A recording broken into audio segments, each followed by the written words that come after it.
ஓம் சாந்தி. B K. Surajbhai அவர்களின் தாரணை வகுப்பு செப்டம்பர் 14, 2024. சுயம் பகவான் வந்து நமக்கு பலவிதமான நினைவுகளை ஏற்படுத்தியிருக்கின்றார். நமது முதல் இடை கடை அனைத்தையும் நமக்கு நினைவுபடுத்திவிட்டார். நினைவு சொரூபமாகி பற்றுதலை வென்ற நிலையை நாம் அடையப் போகிறோம். எப்போது பற்றுதலை வென்று விடுவோமோ நொடியில் உடல் உணர்விலிருந்து விலகிவிடுவோம். வீட்டிற்கு திரும்பிச் செல்வது என்பது நமக்கு எளிதானதாகவும் ஆனந்தத்தின் விஷயமாகவும் ஆகிவிடும். எனவே கவனத்தில் கொள்வோம்.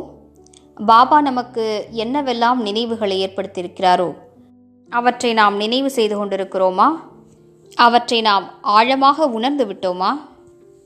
உதாரணத்திற்கு பாபா நமக்கு கூறியிருக்கிறார், குழந்தைகளே, 84 பிறவிகளின் விளையாட்டு முடிவடைகிறது. நான் உங்களை அழைத்து செல்வதற்காக வந்திருக்கிறேன். இப்போது நீங்கள் வீட்டிற்கு திரும்பிச் செல்ல வேண்டும். இந்த விஷயத்தில் தன்னைத்தான் பார்ப்போம். இதனை நாம் ஆழமாக உணர்ந்து விட்டோமா? இந்த உலக நாடகம் என்ற விளையாட்டை நாம் நாலாபுறங்களிலும் பார்க்கும்போது நமக்கு நினைவில் வர வேண்டிய விஷயம் என்னவென்றால், சத்யுகத்திலிருந்து இந்த விளையாட்டு தொடங்கியது. நாம் இங்கே நமது பாகத்தினை நடிப்பதற்காக வந்திருக்கிறோம். இப்போது இந்த விளையாட்டு முடிவடைகிறது. நான் வீட்டிற்கு திரும்பிச் செல்ல வேண்டும்.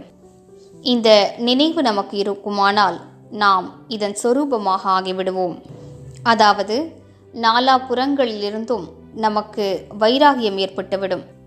இந்த உலக வாழ்க்கையிலிருந்து நமது புத்தி விலகிவிடும். மேலும் நாம் வீட்டிற்கு திரும்பிச் செல்வது, பிறகு மீண்டும் இந்த பூமிக்கு வருவது என்ற பயிற்சியை செய்து கொண்டே இருப்போம். பாபா நமக்கு நினைவுபடுத்தியிருக்கிறார், நீங்களும் ஆத்மாக்கள், மேலும் அனைவரும் ஆத்மாக்களாவார்கள். இந்த ஆத்ம உணர்வு நினைவு நமக்கு ஆழமானதாக இருக்கிறதா, அல்லது தேகதாரிகளின் மீது பற்றுதல் அதிகமாக இருக்கிறதா? உண்மையிலேயே நான் ஆத்மா ஆவேன். என்னை சுற்றியிருக்கும் அனைவரும் ஆத்மாக்களாவார்கள். அனைவரும் தத்தமது பாகத்தினை நடித்து கொண்டிருக்கிறார்கள்.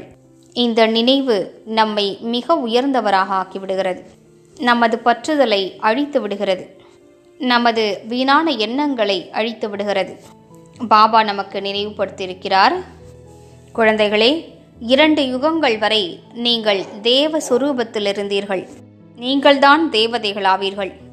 உங்களுக்குள் முழுமையான தெய்வீகத்தன்மை, முழுமையான தூய்மை தன்மை நிறைந்திருந்தது. நமக்கு அந்த நினைவு ஏற்பட்டு விடுமானால் நமக்குள் இருக்கும் தெய்வீகத்தன்மை விழிப்படைந்துவிடும். மேலும் நமது தூய்மை தன்மையும் அதிகரித்து கொண்டே செல்லும். இப்படிப்பட்ட பல நினைவுகளை நாம் தனக்குத்தான் ஏற்படுத்தி கொள்வோம். நோட் செய்து வைத்துக் கொள்வோம். ஒரு பட்டியலை தயார்படுத்தி கொண்டு தன்னைத்தான் மதிப்பிட்டு பார்ப்போம். பாபா நமக்கு முந்தைய கல்பத்துடைய நினைவை ஏற்படுத்தியிருக்கிறார். கல்பத்தினுடைய தொடக்கத்தின் நினைவை ஏற்படுத்தியிருக்கிறார். மேலும் குழந்தைகளே, நான் எப்போதும் உங்களோடு இருக்கிறேன்.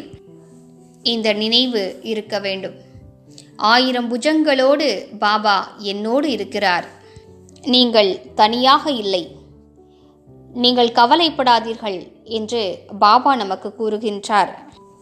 நீங்கள் பயப்படாதீர்கள், அனைத்தும் சரியாகிவிடும் என்கிறார். இவ்வாறு அனுதினமும் முரளியில் பாபா நமக்கு பல விஷயங்களை நினைவுபடுத்துகிறார். முரளி கேட்பவர்களும் சரி, முரளி கூறுபவர்களும் சரி, பாபா நமக்கு சில விஷயங்களை நினைவுபடுத்துகிறார் என்ற உணர்வோடு கேட்க வேண்டும். பாபா நமது உறங்கி போன உயிரோட்ட தன்மையை விழிப்படைய செய்து கொண்டிருக்கிறார். உறங்கி கிடக்கும் நமது சக்திகளை விழிப்படைய செய்கிறார். இப்படிப்பட்ட உணர்வோடு முரளி கேட்போமானால் அதனை கேட்கும் போதே விழிப்படைந்த நிலை வந்துவிடும். மேலும் பல விஷயங்களையும் சுலபமாக தாரணை செய்ய முடியும். எனவே இன்று முழு நாளும் நாம் நினைவு சொரூபமாக இருப்போம். மேலும் இந்த 84 பிறவிகளின் விளையாட்டு முடிவடைந்தது.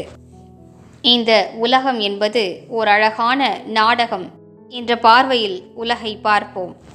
சத்யுக தொடக்கத்திலிருந்து கலியுக கடைசி வரையிலும் எவ்வாறு இது நடந்து கொண்டிருக்கிறது, எவ்வாறு கடைசி நேரத்தில் பகவான் பூமிக்கு வந்து பல விஷயங்களை நமக்கு நினைவுபடுத்தியிருக்கிறார். குழந்தைகளே, நான் உங்களை அழைத்து செல்ல வந்துவிட்டேன் என்று கூறுகிறார். இவ்வாறு பயிற்சி செய்வோம். பின்னர் பாபாவும் நானும் பரந்தாமத்திற்கு பறந்து செல்கிறேன் என்று நினைவு செய்வோம். பாபா முன்னால் செல்கிறார், நான் பின்தொடர்ந்து செல்கிறேன். ஓம் சாந்தி.